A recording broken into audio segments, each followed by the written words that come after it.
Hello mothers, કેમ છો? Welcome back to my channel. આજે આપણે ખૂબ જ મહત્વના વિષય પર વાત કરવાના છીએ, એટલે કે મોસ્ટ ઓફ બાળકોને કબજિયાત વધારે થાય છે. તો આજના વિડીયોમાં આપણે વાત કરવાના છીએ કે બાળકોને જ્યારે કબજિયાત થાય ત્યારે શું કરવું જોઈએ. ઘણા બાળકોમાં કબજિયાતની સમસ્યા વધારે જોવા મળે છે. બાળક સતત રડ્યા કરે છે, બાળક ચીડચીડિયું બની જાય છે અને બાળક ખાવાનું પણ ઓછું કરી દે છે. પરંતુ મધર્સ, ચિંતા કરવાની જરૂર નથી. આજે આપણે એવા સરળ ઘરેલું ઉપાય વિશે વાત કરીશું જે બાળકોને કબજિયાતમાં ખૂબ સારી રીતે રાહત આપે છે. તો ચલો વિડીયોની શરૂઆત કરીએ. એ પહેલા મારી ચેનલને સબસ્ક્રાઇબ જરૂરથી કરી લેજો. સૌથી પહેલા તો સમજવું જરૂરી છે કે બાળકોને કબજિયાત કેમ થાય છે.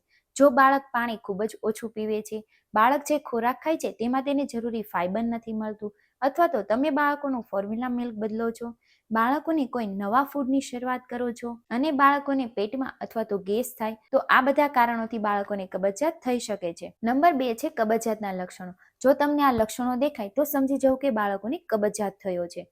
એટલે કે બાળક 2 થી 3 દિવસ સુધી પોટી નથી કરતું, બાળક પોટી કરે છે તો તે સતત રડ્યા કરે છે, બાળકોની પોટી એકદમ કઠણ આવે છે અને પોટી કરતી વખતે બાળકોને દુખાવો થાય છે. જો આ બધા લક્ષણો જણાય તો બાળકોનું સમયસર ધ્યાન આપવું ખૂબ જ જરૂરી છે. તો હવે આપણે વાત કરીએ એવા ઘરેલું ઉપાય જે બાળકોને કબજિયાતમાં ખૂબ સારી રીતે રાહત આપે છે. તો નંબર 1 છે ગરમ પાણી.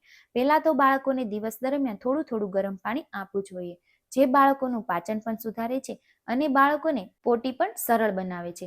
ગરમ પાણી જે બાળકોને કબજિયાતમાં ખૂબ સારી રીતે રાહત આપે છે. નંબર 2 છે પેટની હળવી મસાજ. જો બાળકોના પેટની હળવી મસાજ કરવામાં આવે તો તે પણ કબજિયાતમાં ખૂબ સારી રીતે રાહત આપે છે. બાળકોના પેટ પર હળવા હાથે, એટલે કે ઘડિયાળની દિશામાં હળવા હાથે મસાજ કરવી જોઈએ, જે આંતરડાની ગતિ સુધારે છે અને બાળકને કબજિયાતમાં પણ રાહત આપે છે. નંબર 3 છે ગાયનું દૂધ.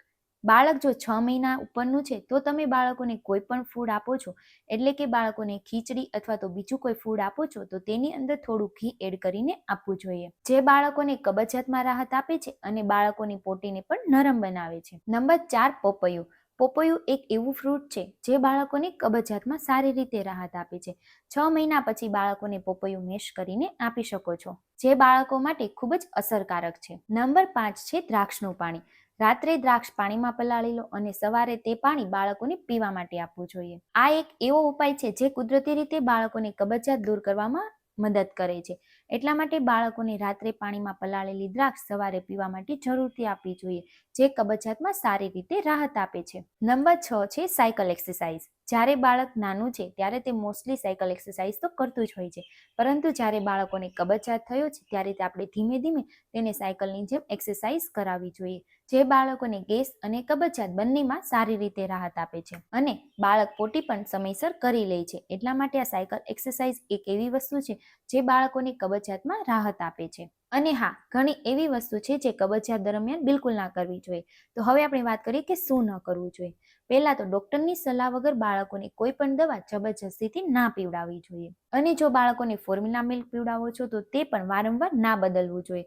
બાળકોને જે કોઈ ફોર્મ્યુલા મિલ્ક આપો છો તે જ કન્ટિન્યુ આપવું જોઈએ. બાળકોને લાંબા સમય સુધી સૂકો ખોરાક પણ ના આપવો જોઈએ. બાળકોને અલગ અલગ અને બાળકોને જરૂરી એવા પોષણ મળે તેવો ખોરાક જરૂરથી આપવો જોઈએ. પરંતુ હા, યાદ રાખો, જો બાળકોને 4-5 દિવસથી પોટી નથી કર્યું, બાળકોને પોટીમાં બ્લડ દેખાય છે, બાળક જ્યારે પોટી કરે ત્યારે તે દુખાવો થાય છે અને રડ્યા કરે છે, તો આવા સમય દરમિયાન એકવાર ડોક્ટર પાસે જરૂરથી ચેકઅપ કરાવવો જોઈએ. કેમ કે આ જ્યારે લક્ષણો દેખાય તો આવા સમયે માત્ર ઘરેલું ઉપાય જરૂરી નથી, પરંતુ એકવાર ડોક્ટરની સલાહ લેવી પણ ખૂબ જરૂરી છે. તો મધર્સ, આજે આપણે એવા ઘરેલું ઉપાય વિશે વાત કરી જે બાળકોની કબજિયાતમાં સારી રીતે રાહત આપે છે. અને છતાં પણ જો તમને કોઈ પણ શંકા લાગે તો એકવાર ડોક્ટર પાસે ચેકઅપ જરૂરથી કરાવવો જોઈએ. અને તમને મારો વિડીયો પસંદ આવ્યો હોય તો મારી ચેનલને લાઇક, શેર અને સબસ્ક્રાઇબ કરવાનું ભૂલશો નહીં. Thank you.